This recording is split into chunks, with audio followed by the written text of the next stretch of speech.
(26 de junho é o Dia Internacional de Combate às Drogas Ilícitas. A data foi escolhida há mais de 35 anos pela ONU para marcar o compromisso global na luta contra o tráfico e o uso abusivo de entorpecentes.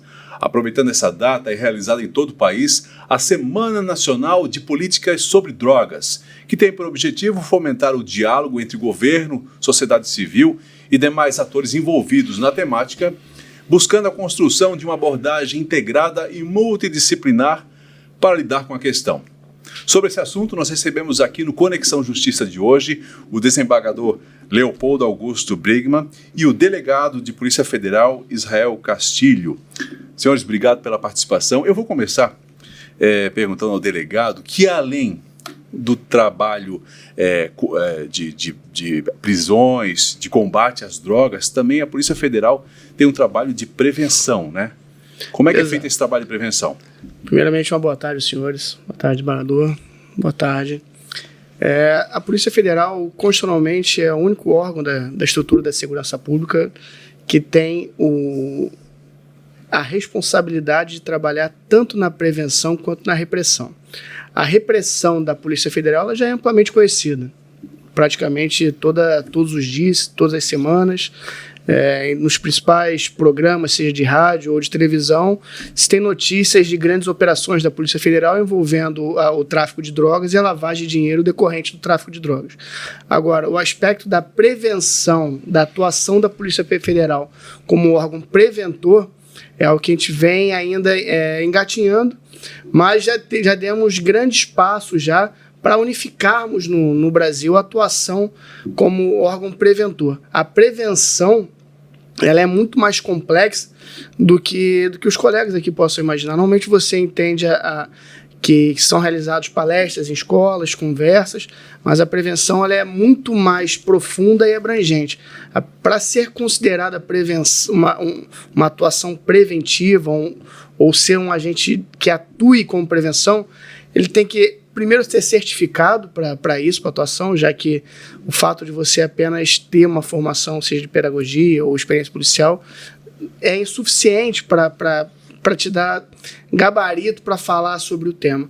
E para tratar ações como ações preventivas, é necessário que tenha toda uma ciência por trás, seja na elaboração de um plano, na elaboração de um projeto e, ao final, a oferição desse resultado. Na prática, como funciona? São palestras nas escolas? É feito com professores? Como isso funciona?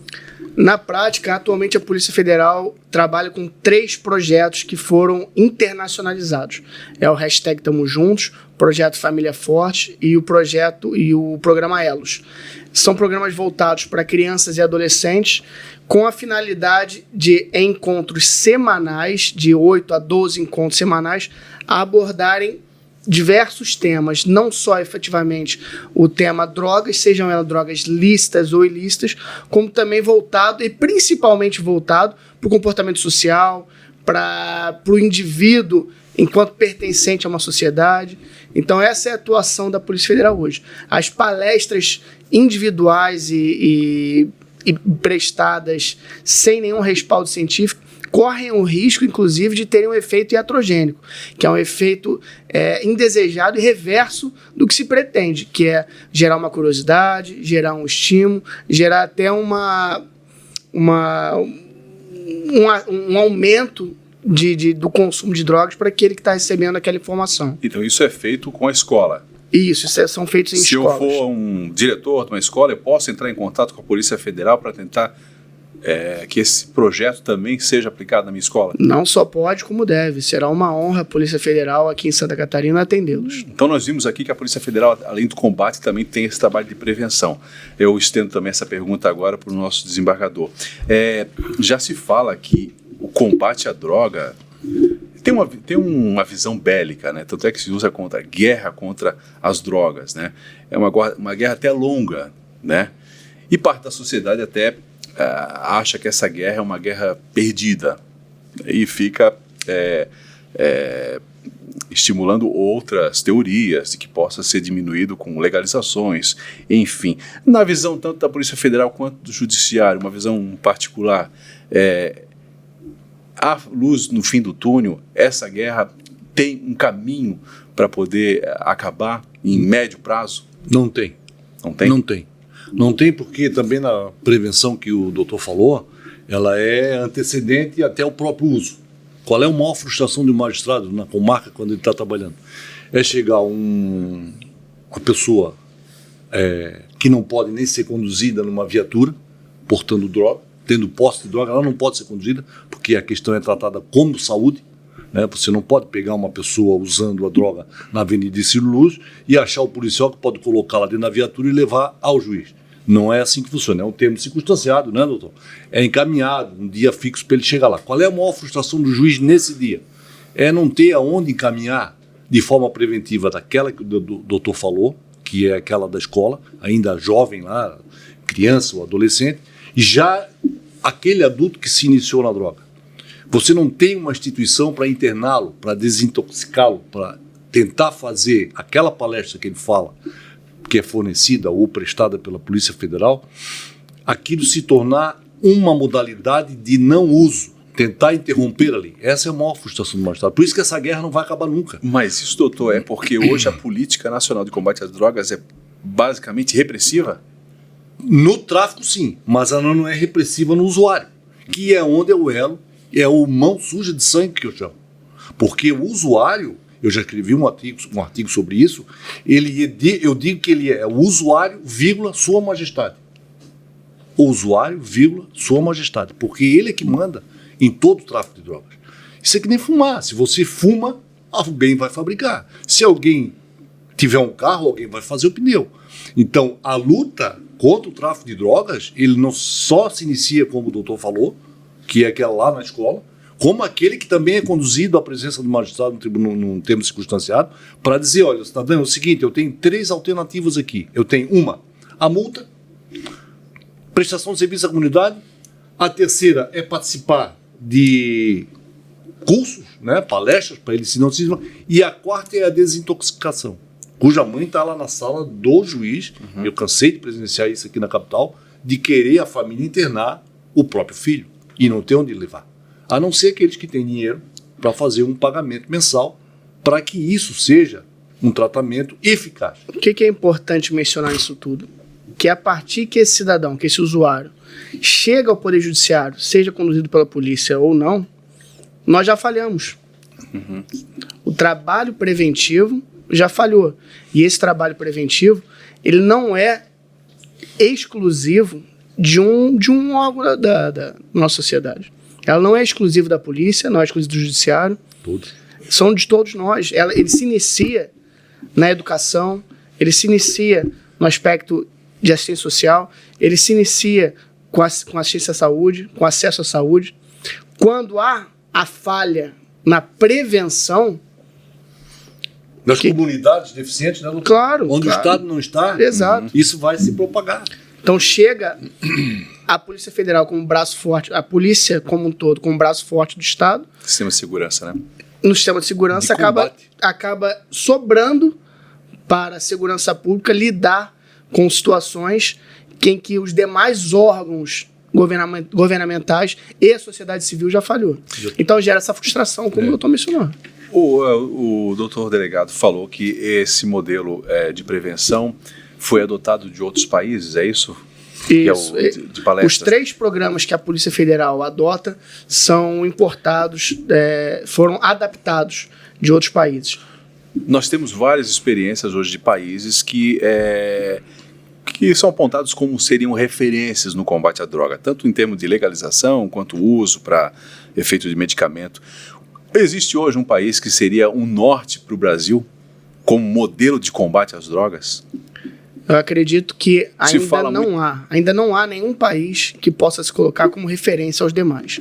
Há países que trabalham repressivamente muito forte, como exemplo os Estados Unidos. Com mais capital, né? Com mais capital, há mais tempo, apesar de já estar tendo uma mudança de paradigma nos Estados Unidos, com a liberdade nos estados de acesso Alguns estados, alguns estados de drogas medicinais e até mesmo para finalidade recreativa, e há outros países já com histórico mais brando na legalização e no acesso a essas drogas. A gente pode citar a Holanda, por exemplo, em que também já há um movimento, também uma ruptura dessa facilidade de acesso.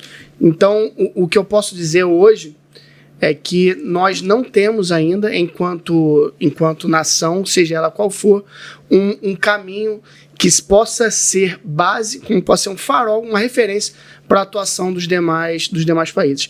Há quem defende uma flexibilização, uma legalização das drogas com uma espécie de controle do Estado, uma espécie de tributação do consumo.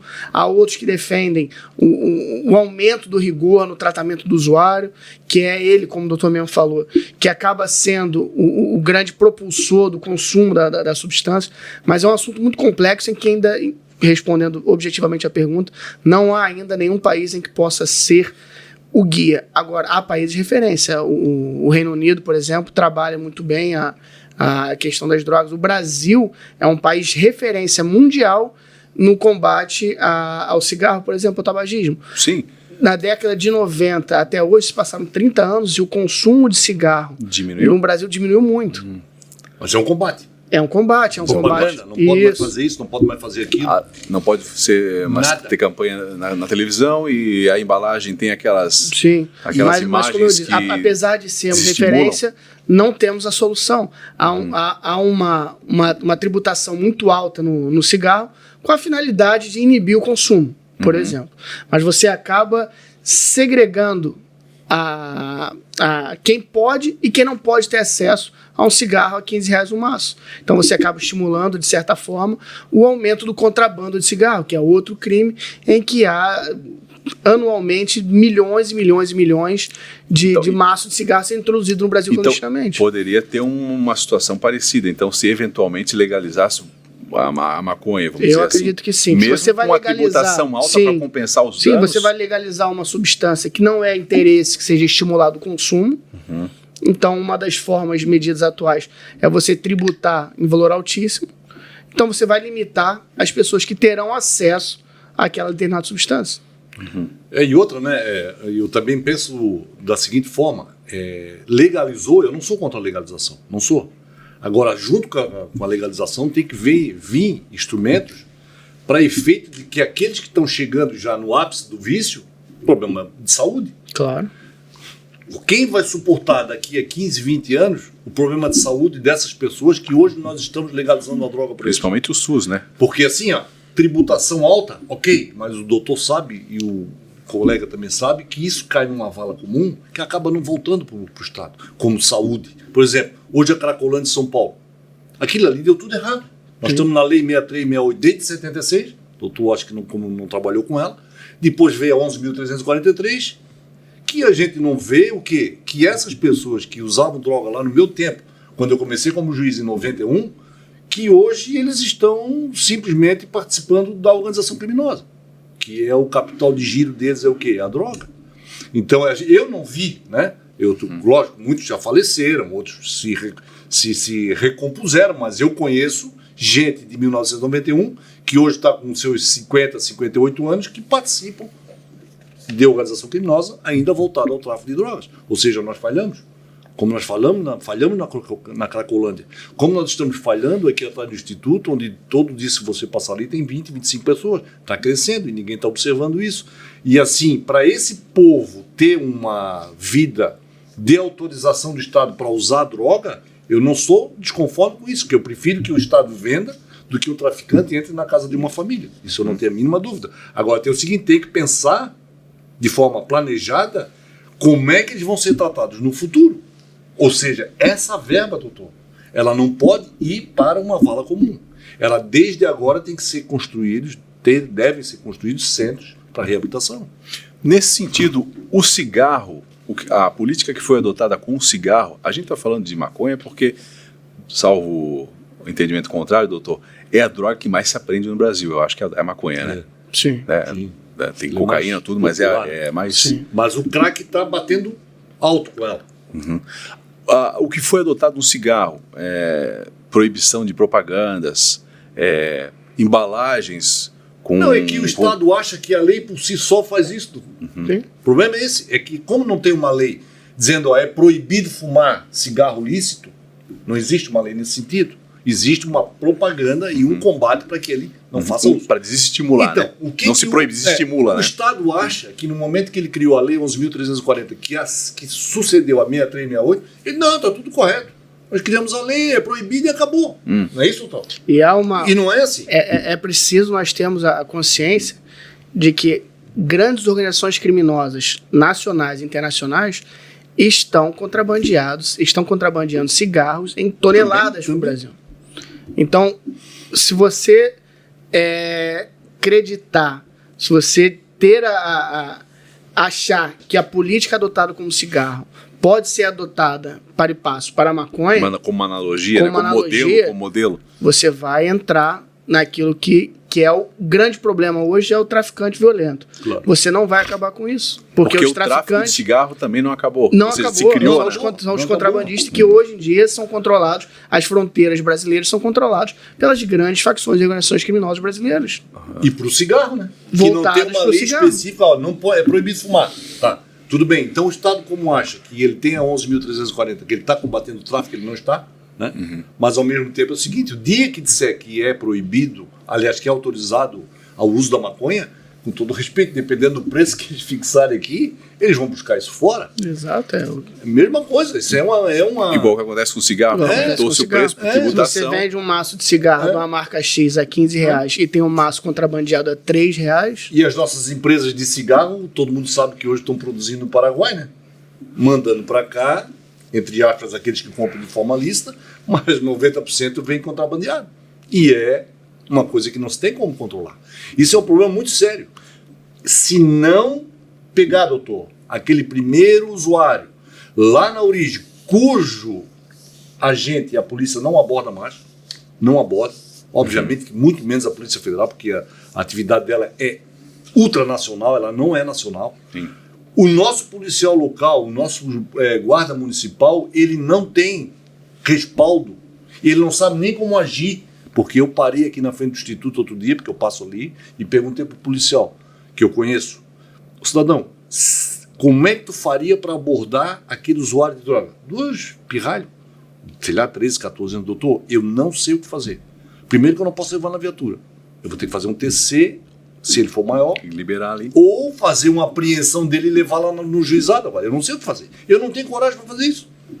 E ele está ali usando, é um problema de saúde, está na lei. Agora, é o seguinte, na hora que esse cidadão, eles têm que mudar a abordagem do usuário, com todo o respeito. Porque o usuário é que movimenta toda a máquina. Não adianta, pode discutir, pode falar, pode combater, não adianta, doutor. Se nós não tivermos um combate, no bom sentido, de abordagem ao usuário, com os programas que o senhor falou, e com aqueles médicos, de ordem médica mesmo, de intervenção.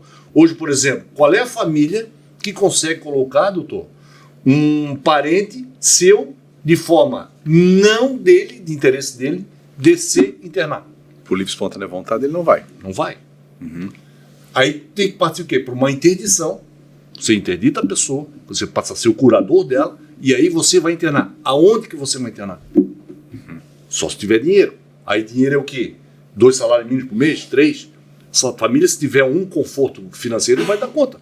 E aquela mãe dali do morro, que não tem capacidade financeira, que são as que mais sofrem, que perde o filho efetivamente, para tratar um cidadão desse, ela é interdita. Ok. Tem a curatela. Ok.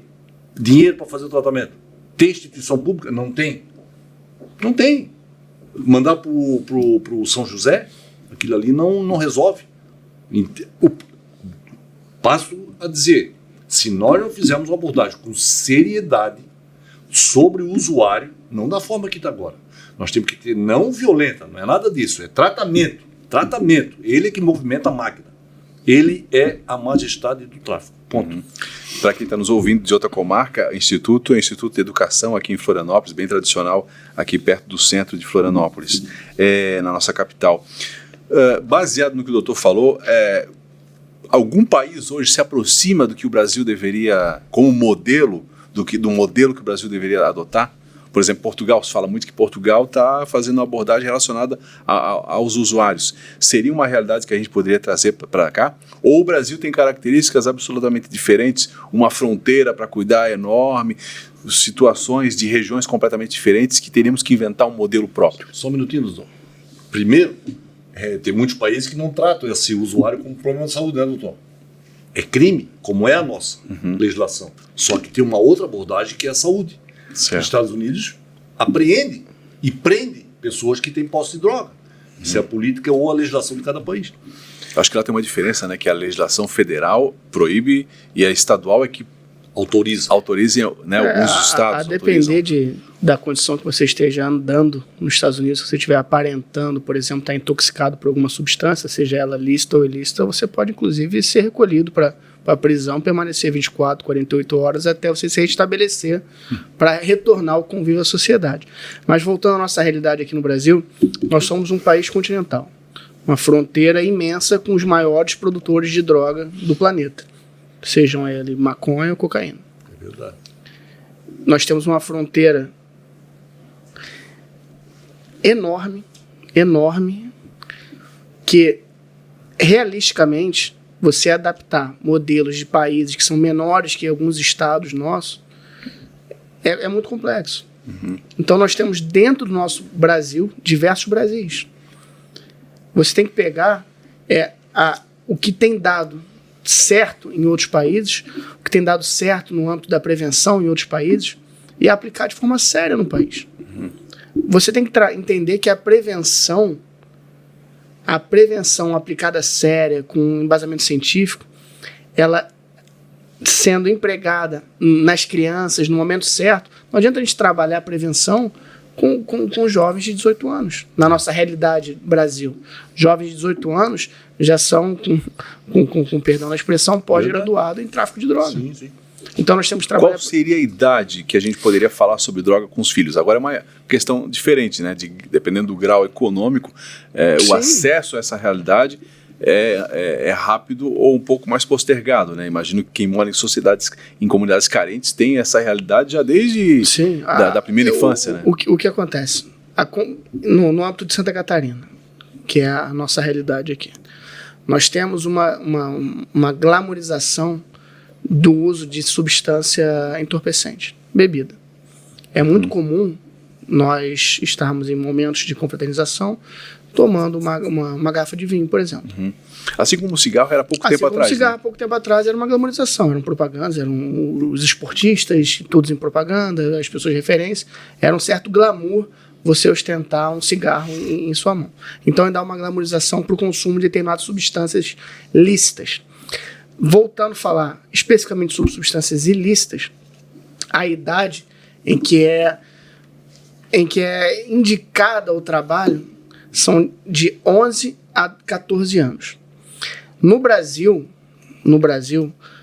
infelizmente, cada vez mais cedo nós precisamos abordar a temática, seja ela de droga, seja ela uma temática sexual nas escolas, porque cada vez mais cedo você se consome droga, cada vez mais cedo você se relaciona sexualmente.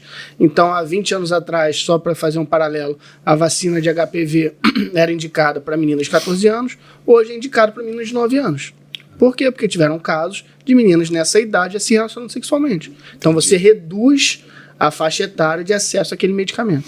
Então, você precisa reduzir a faixa etária de acesso à informação e conversas sobre as drogas ilícitas e lícitas com as nossas crianças. Só que é importante nós termos em mente que nós estamos falando de pessoas em desenvolvimento. Não adianta nós acharmos aqui com 30, 40, 50, 60 anos, conseguimos com o nosso linguajar, com a nossa forma de repassar a informação, que uma criança de 10, 12 anos, 14 anos vai assimilar aquele conteúdo. Então, tem que ter muita responsabilidade em trabalhar de forma séria a prevenção. Porque você pega para falar com uma criança, doutor, de 14 anos, dá uma conversa, uma palestra de 1 hora, ela vai pegar 30 segundos de informação que ela quer absorver e vai replicar aquilo. É a preocupação com o efeito iatrogênico. Então, assim, é muito, muito, muito complexo o tema. Infelizmente, a gente não vai conseguir exaurir o tema aqui, o tema da prevenção, em que nós tratamos na Polícia Federal, que é a evitar o primeiro uso ou retardar realisticamente o máximo possível o primeiro uso, para a partir do momento que a pessoa esteja com o cérebro um pouco mais formado quimicamente, para poder ter acesso a essas substâncias que acabam afetando o organismo. Então, você trabalhar a prevenção como braço forte do Estado é algo que nós não fizemos ainda nesse país. Pode ser que daqui a 20 anos trabalhando forte nesse aspecto, o resultado não seja como esperado, pode ser. Mas nós ainda não temos essa experiência. O que nós temos a experiência aqui é de replicar um modelo americano de combate às drogas. Combate, guerra às drogas. E esse modelo, nós conversávamos aqui antes do programa ao ar, que não tem funcionado, que há 10, 15, 20 anos atrás, o doutor aqui mencionou. O doutor até mencionou que essa guerra não vai ter fim, não vai né? ter fim, o doutor mencionou que você tem... fazia um processo, uma condenação de 1 quilo de cocaína, era algo enorme. Hoje em dia nós estamos fazendo processo de 100, 10, 1 tonelada de cocaína apreendida. O próprio relatório da ONU, relatório mundial, que todo ano eles publicam relacionado à droga no mundo, aborda que de um ano para outro sempre há aumento, não há diminuição. Sim. Tanto de usuário, né, quanto de Sim, consumo. É preciso nós tratarmos a droga como um todo, seja ela lícita, a gente está falando de cigarro, de bebida, medicamento, e as drogas ilícitas. Nesse trabalho que é feito pela Polícia Federal nas escolas, você trabalha também em drogas ilícitas, ou seja, há não só, vamos falar só sobre maconha, mas não, todos os tipos de drogas? Todos os tipos de drogas. O trabalho ele é preventivo, ele é respaldado na ciência. Ele tem avaliação, ele tem projeto, avaliação e o resultado. Porque não adianta nada você ter um projeto bem elaborado, que está sendo importado de um país com resultados bem feitos, bem realizados no país, e você chegar aqui e não ter esse resultado. Nós temos que retornar para a estaca zero e refazer esse projeto, refazer essa avaliação. É muito complexo o tema da prevenção. E na verdade, como o doutor falou, esse problema já começa em casa. Exato. Entendeu? É aquela confraternização que tu manda o filho buscar uma cerveja na geladeira. Pega uma cerveja pro pai. Eu jamais fiz isso e não vou fazer. Eu não estou aqui querendo dar moral para ninguém. O que a pessoa faz é o exemplo. Não adianta eu falar e não fazer o que eu falo. Acho que o grande exemplo é o que tu faz como indicação daquilo que é o correto. Muito bem, isso já começa em casa. Por exemplo, também, eu tive na Maria da Penha, doutor, uns 7 anos. Toda mãe que sofria a violência doméstica, a filha estava assistindo. O filho pai também. Que agride, o filho vê. E aquilo, foi assim emblemático para mim, porque o que aconteceu? Quando eu comecei em 2006 na Maria da Penha, eu acabei pegando uma mãe, já uma filha com 12 anos, 13 anos, que acabou convivendo com um rapaz, e um belo dia ela apareceu também como vítima da violência doméstica. E eu não sei o que houve ali que a gente se identificou, ou eu identifiquei ela, ou ela me identificou, não sei o que foi. Daí o que aconteceu? Ela era filha de uma senhora que já era violentada em casa. O que eu quero dizer é o seguinte: o entorno onde a pessoa está é um grande problema. Por exemplo, também no morro, né, com comunidades carentes, que eu acho que o Estado tem que ingressar com mais firmeza, ou isso não vai acabar. Porque a visão que o jovem tem, o doutor falou muito certo, que é a glamorização, nasce luz, aqueles meninos ali de 12, 13 anos que estão fumando a maconha, aquele que está lá, que está começando a escola, ele já está olhando que aquilo ali é o certo, que era a antiga propaganda que a gente dizia de que o cigarro era bom, de que o cigarro chamava a pessoa para a sociedade. Então esse é o problema sério. Ou de ascensão econômica e social que o traficante tem, né? E ele vai ficar sabendo que aquilo ali tem um valor e que aquilo ali vai render para ele sem precisar trabalhar. Essa que é a verdade. Agora, dentro de um trabalho de prevenção, nós chamamos de fatores de risco. Um dos pilares é o fator de risco e o fator de proteção. Como muito bem o doutor mencionou, fator de proteção, o mesmo fato, a família, se ela tiver um conhecimento, não precisa ser, quando eu digo educação, não é ser letrado, ser doutorado, é ter educação enquanto sociedade. Ela pode ter influência positiva no indivíduo, se tornando um fator de proteção, como ela pode ter exemplos negativos e ser um fator de risco para aquele indivíduo. Então você tem que entender que há fatores de risco e fatores de proteção. Então o doutor menciona, você está saindo da escola e você vê diversas pessoas consumindo droga, o ambiente que essa pessoa frequenta é um fator de risco. O acesso facilitado à droga é um fator de risco. Então, existem diversos vetores nós precisamos enfrentar simultaneamente para termos um real alcance naquele indivíduo. Nós temos que ter o aspecto social, o aspecto de saúde, o aspecto policial, o aspecto repressivo, o aspecto preventivo. Nós temos que trabalhar junto. Porque amanhã, doutor, amanhã nós temos para julgar na Câmara, que amanhã a sessão vai ser virtual, nós temos 92 de pauta e são 28, se não me falha a memória, de mesa. Mesa é aquele que você não precisa pautar, você traz porque é urgente. HC, agravo, né, execução de pena. Quase 120 processos, então, em pautados quase 120. 30% disso, de 30% a 40%, é tráfico de droga. A execução penal, qualquer benefício de progressão, regressão, prisão cautelar, 95% desses da execução penal é tudo envolvendo droga, da execução penal. Hoje você não tem aquele furto, né, aquele furto qualificado, isso aí hoje é pela facilidade do dinheiro que vem da droga, Sim. isso não precisa mais. Claro que isso existe, mas não como era o inverso de quando eu comecei a carreira. No tempo que eu comecei a carreira, o furto era o grande meio de se obter dinheiro. Inclusive, hoje não é mais. Na época que eu era repórter, e eu constatei também isso, depois em comarcas trabalhando como oficial de justiça, é que quando havia uma apreensão grande na comunidade, se prendia o traficante, passava uma semana, começava a ter furto em residência. Porque, não, mas aí aprenderam a droga, vamos para outro setor, né? Sim, o capital de giro sai, né? Capital de giro sai. E hoje o fator econômico, nós temos que ter em mente, nós estamos falando de jovens. Normalmente quem está envolvido com tráfico de drogas, quando se inicia a traficância de drogas, são jovens, dos seus 14 aos 20 anos, quando você tem o primeiro contato efetivo com a traficância. São pessoas, são jovens, com uma mentalidade, com o cérebro ainda pouco evoluído, e que têm pouca percepção de risco. Eles não têm medo. São afoitos, são curiosos, são soldados. Então, o que acontece? Botando numa balança o risco de ser preso, o risco de ser morto, e do outro lado da balança, o aspecto financeiro de poder ostentar num baile, de poder ter... Porque se engana quem pensa que o traficante está ali para poder botar dinheiro dentro de casa. Não. O traficante está ali para ter acesso a bens materiais que normalmente ele não teria acesso tão rápido. E outra, né, então, assim, ó, você bota numa balança o benefício, que é o dinheiro rápido, que para ele é atrativo. Sim, e na outra lado da balança, os riscos, que ele, como é jovem, tem uma mentalidade jovem, não enxerga os riscos, ele vai traficar. E aí, nesse viés, vem o quê? O arregimentamento do infante. Exato. Que o cara que quer mexer com isso, ele não quer sujar a mão. E outra, o grande fornecedor, o grande capital do tráfico não está no morro. Né, doutor? Não está no morro. Ele está no asfalto. Não são, eles ali são os que vendem. É o balcão. Agora, o dono do balcão não está ali. Entendeu?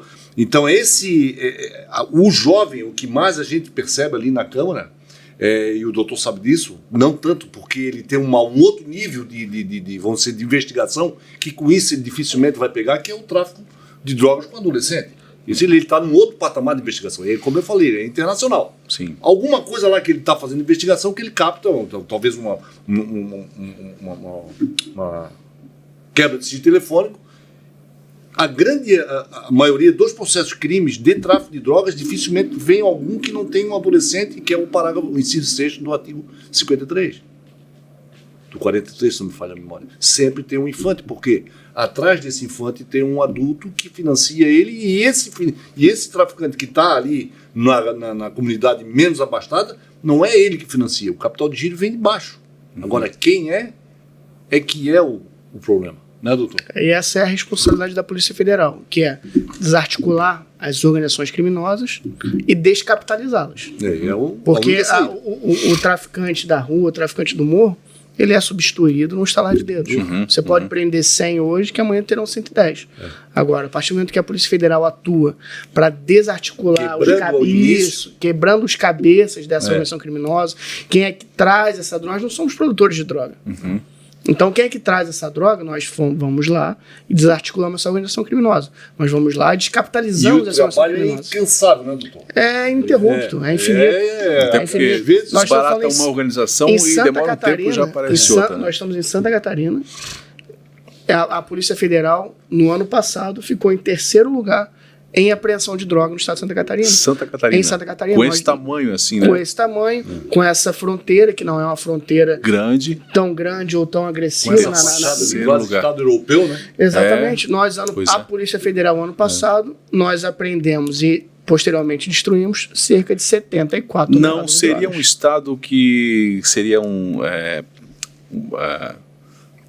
passagem para tráfico internacional através de porto também para a Europa? Isso. Atualmente, Santa Catarina, os portos que nós temos estão sendo, sim, utilizados. Nós estamos trabalhando forte na repressão. Porque eu acho que tem um extremamente visado, né? Por exemplo, Rio de Janeiro. Qual é um traficante que vai querer? Claro que opera, mas eu acho que eles procuram outros estados menores com portos certeza. Não tão movimentados. Talvez também tenha isso. Você vê alguns portos aqui do nosso estado que passaram a trabalhar com container. Então, a partir do momento que você tem a entrada e a saída de container via Europa, via África, que são rotas ordinárias do tráfico, seja para recepcionar ou para entregar. E hoje Santa Catarina tem disso? Santa Catarina tem disso. Nós estamos falando de São Francisco do Sul até em Bituba. São 6 portos em Santa Catarina. Isso é problemático. O tamanho da nossa orla e a quantidade de portos. E a Polícia Federal tem trabalhado muito sério, junto com a Receita Federal também, a Polícia Rodoviária Federal, para poder... De alguma forma interromper essa rota. Mas o Estado tem que fazer a mesma propaganda que faz com relação ao cigarro. Propaganda que eu digo é instruir, olha, isso não pode. O desestímulo, né? O consumo, né? Não só a proibição. Que a lei por si só, a 11.343, é o suficiente para combater, tudo bem. Tem a repressão da polícia, tem o judiciário como proceder, ok. Mas isso tudo tem que ser antes com essa massiva propaganda que foi feita com relação ao cigarro, do que ele causa. Essas fotos que vêm no maço cigarro são extremamente chocantes, coisa que tu não pode fazer com a maconha, porque tu não sabe qual é a embalagem dela, mas o Estado, a União tem que bater em cima disso. Tem outras alternativas, né? Tudo. Então o cigarro acaba sendo, por exemplo, um modelo para o combate de outras drogas também, né? Óbvio, só que eles não estão usando essa ferramenta. Eles não estão usando essa ferramenta. Concorda comigo, Tom? Sim. Tem que ser batido mais. E é importante nós entendermos que o consumo e o tráfico de drogas, nós temos que evoluir na acepção disso. Hoje em dia a gente ainda fica muito apegado a um consumidor, de repente de baixa renda, ou um consumidor que se torna um viciado, sendo que, na realidade, o grande consumo de drogas no nosso dia a dia são pessoas que acabam tendo seus empregos, são pessoas que acabam vivendo a sua vida rotineiramente.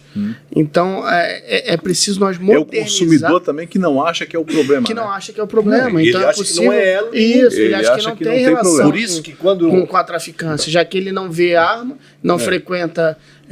só tem um fornecedor lá que entrega até um motoboy. Ele está consumindo. Por isso que quando eu escrevi, eu até achei que foi impactante demais, né? Usuário, Sua Majestade. Porque o doutor falou uma coisa que muita gente às vezes não observa. O usuário bem abastado. Sim. E eles batem só, às vezes, naquele que está ali na subida do morro, né? Naquele que está na alfândega, aquele que está no instituto. No estigmatizado. Eles são fáceis de combater. Esse é o fácil de achar, né? Esse é o fácil. E outra, e o doutor sabe, já se viu investidas em determinadas residências simples, que não é o mesmo modelo de investida numa residência com maior financeiro. Então isso é muito difícil. É muito difícil. Para quem está na linha de frente é mais complicado. Como eu digo, o doutor ele está num outro patamar, óbvio. Mas o que eu quero dizer é o seguinte, o policial militar aqui, quando aborda um local simples, é de uma forma. Se o local tem uma outra condição financeira, é de outra forma. Isso também é observado no judiciário, doutor? Sim, não tem dúvida. A gente vê tanto que agora foi criado e nós, TJ, financiamos as câmeras para a Polícia Militar, doutor, em torno de quase 20 milhões de reais, para que isso dê garantia para o policial e para aquele que está sendo apreendido. Embora não seja uma legislação, mas é um convênio que o tribunal tem com a Polícia Militar de filmar tudo aquilo. Porque nós temos um problema hoje, o quê? O STJ está pegando muito essa primeira abordagem para ver da ilegalidade daquele ato. É como eu estou dizendo, uma determinada abordagem no local financeiro é de uma forma e sem auto financeiro é de outra forma. Então, o que se criou? Se criou a câmera de vídeo para gravar toda a operação desde a hora que o policial militar ou o GMF sai do quartel, para que aquela abordagem seja legal dentro do que a lei determina. Entendeu? O desembargador está dizendo que o uso da câmera pode ajudar a evitar futuras nulidades processuais? Totalmente, totalmente. Isso não tem dúvida. É uma segurança para o policial. É uma segurança para o policial. A gente vê efetivamente o que ele está fazendo, vê o que efetivamente o meliante ali, ou aquele que está sendo perseguido, ou está sendo alvo de um mandado de busca ou de prisão, do que efetivamente ocorre naquele momento. Porque aquele momento ali é crucial. Ou você tem uma segurança naquele momento, ou você ano que vem vai ter que absolver o cara por nulidade. Entendeu? Entendi. Então assim, ó, é importante, isso tudo dá freio para todo mundo. Né? Mas ainda repito, da droga, se você não cortar o mal na raiz, seja por programas que a Polícia Federal tem, eu já ouvi falar, porque eu tenho um irmão de um promotor que é meu amigo, que é da Polícia Federal, que me comenta isso. Nós temos que ir para a escola, mesmo que seja um juiz do primeiro grau, mesmo que seja um desembargador, a escola tem que chamar, ele tem que falar sobre a realidade que ele tem no tribunal, o doutor falar da realidade que ele tem na atividade dele. Olha, não façam isso, porque o país, a nação, o Estado não está colocando essa propaganda na rua como devia colocar. Não está em pauta. Não está em pauta, não adianta. E o doutor não vai deixar de com essa prioridade. Não está. Então é assim, ó, não adianta. Isso é que nem campanha política. Ou você vai para a rua e é candidato e mostra que você é, ou então vai perder. E nós estamos perdendo para a droga. Sim, nós estamos perdendo. Isso não tem a menor dúvida. Nós estamos perdendo anos-luz para o traficante. E a forma que eles têm, por exemplo, de fazer o tráfico é de uma inventividade, né? Agora teve o caso das brasileiras que foram para a Alemanha e trocaram as malas dela. Não, inclusive. O que eles fazem é descomunal. A gente vê ali no tribunal, aqui nos julgamentos, o que eles usam para essa droga caminhar é coisa que não se acredita. E nós estamos falando que ano após ano nós batemos recordes e mais recordes em apreensões, e há uma estimativa que o que é apreendido do que é produzido e consumido não chega a 2%. 2%? Então nós estamos falando... Se fosse 20% eu já acharia pouco, mas 2%? Então nós estamos falando de uma indústria ilegal altamente lucrativa, que movimenta centenas de bilhões. Muito mais que o país inteiro. É PIB. PIBs maiores. PIB de país. Então é complexo. Não vou mentir. É um trabalho muito árduo em que as polícias têm feito no dia a dia. Chega a ser inconveniente quando a gente usa termos como enxugar gelo, como mas não adianta de nada, é melhor dando soluções simplistas para problemas tão complexos. Mas assim, nós precisamos repensar a nossa política prevencionista, nós precisamos repensar a nossa política repressiva, porque o que o doutor mencionou é uma verdade que é preciso ser dita. Nós estamos perdendo. Perdendo e feio. Nós estamos perdendo. Vamos virar esse jogo então. Né? Senhoras, eu queria agradecer a participação do delegado de Polícia Federal Israel Castilho, delegado aqui da Polícia Federal da Superintendência aqui de Florianópolis, né? E do nosso desembargador, o Leopoldo Augusto Brigman. Qual câmara que o doutor está? Terceira Câmara Criminal aqui do Tribunal de Justiça de Santa Catarina. E o nosso programa fica por aqui. O Conexão Justiça é uma produção do Núcleo de Comunicação Institucional do Tribunal de Justiça de Santa Catarina. Se você gostou do tema de hoje, compartilhe este vídeo e assista também nossas outras entrevistas já disponíveis no canal do TJSC no YouTube. Até a próxima.